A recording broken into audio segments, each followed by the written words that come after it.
I'm just going to talk about a few things. And first on my list is I hate hex numbers. I guess I have to explain something. At first I was thinking I would start using hex numbers for the serial numbers of the episodes. So this would have been $0A. But after I recorded this, I decided I should just stick with base 10. Okay, resume rant. I understand the necessity for them, but I sort of had a bit of a dilemma. This is episode 10, and I was thinking about going base 10, and then I thought, you know, it is a retro computing channel. I guess it's got to be in hex. So $0A episode. Yeah.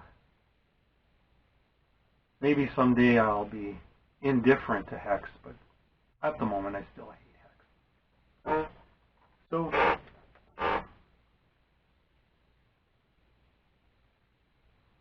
first off, I've decided I only did a couple unboxings, but of course I was quite excited. So I unboxed the game and jumped right into it, and there are both of the games that were unboxed needed a little more, well, I needed to read the manual. Both games were a little more in-depth. The first was Zeptopolis. Reading the manual really would help that. And of course, Attack of the Petsky Robots, which both are great games.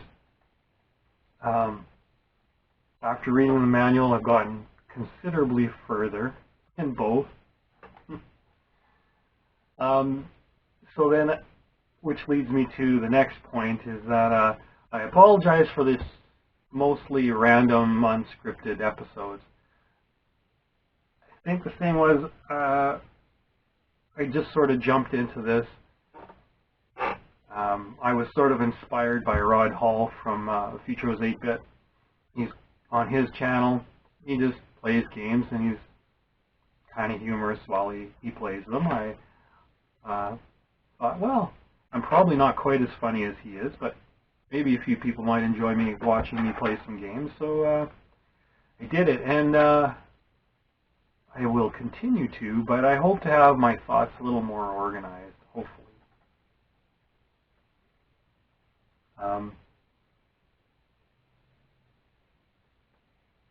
Sort of like this should be, but it's turning out not to be terribly organized. So obviously I do all this stuff in my spare time, my playing, my programming, my videos. Shooting the videos doesn't take very long, but it's the editing. I have to go through and cut. I have to go through and take out so much stuff. I'm very long-winded and, as I said, very random. So I'm sorry about the discombobulated thoughts, and especially mangling people's names.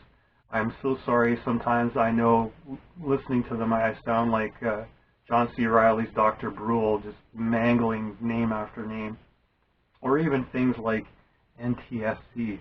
But anyway, I will try to do a little better. Hopefully be a little more organized. It's unlikely, but I'll try. I have to do a little bit of promotion here, of course. So with AJ and KJ Games, I'm hoping to have my website up very soon. The new website, I should say. The website's still up, but the new one should be coming along soon. With that, some of the games won't be available because I am, if anybody actually really reads my vlog, that's clever, right? I'm what I'm calling Lucasing my game. So I'm going back and basically updating, fixing them. Not all of them. Some of them I thought were pretty good to start with, but then there were a few that I thought needed some, especially the older ones that were in basic, needed some TLC. So things like Beetlejuice, which actually I'm going to have a video coming up fairly quickly about that. The first version had some good ideas, but failed to live up to my own expectations, and so I reprogrammed it in machine language, and I think it's so much better now. Also, I have one brand new game coming out very soon called Super Castle Queen. All the things that I couldn't put into Castle Queen because I wanted it to fit into unexpanded VIC, which I managed to do. An isometric game with sprites in 3K, or 3.5K. That was my goal, and I just barely managed to do it. So there were a lot of things that got cut out of that game, which will be in Super Castle Queen, which will require 8K. So thank you to everybody who actually watches. I know there's not a lot, but that's cool. I didn't think there'd be a huge amount of people that would be that interested. So I'm just happy that there's even a few. So it's not important to me. Thank you for watching and supporting the few subscribers, and definitely all the likes are really cool. Not necessary, but cool. And most importantly, make sure you support your retro computing scene. There's lots of little VIC-20 game companies, I guess you would call them, that make physical product, and they're usually fairly inexpensive.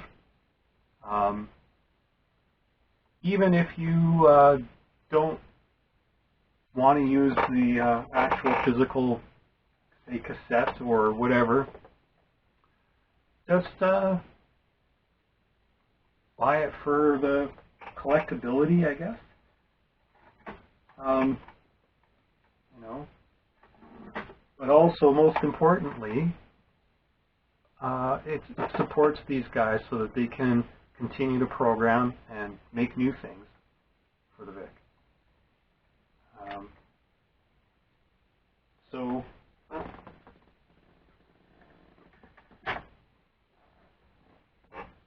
can't think of the list of I actually had a list of VIC-20 game manufacturers that I sent to someone, and I think rather than try and remember them all, I'm just going to have them float up the screen here.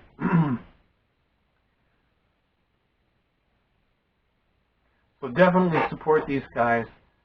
It's important to keep the VIC-20 scene going.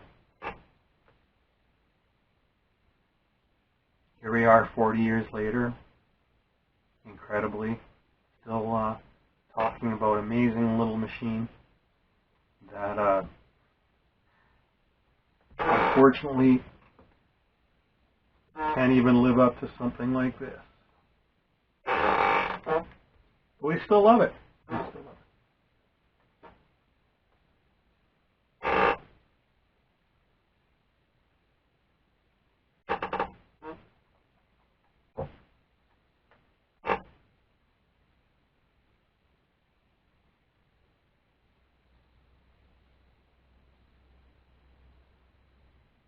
I know.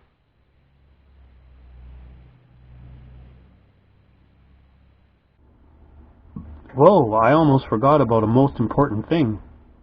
There are also a couple of magazines dedicated to retro computing, which are very important as well. And I'll put those on the screen. Definitely check them out. So yeah, just keep continuing to support people.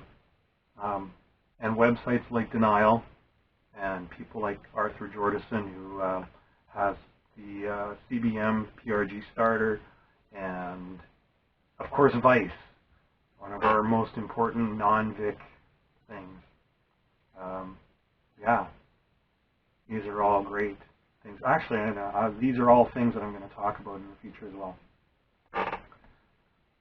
In between playing games, because I'm definitely going to do some more of that very soon. So yeah, keep supporting the 8-bit community.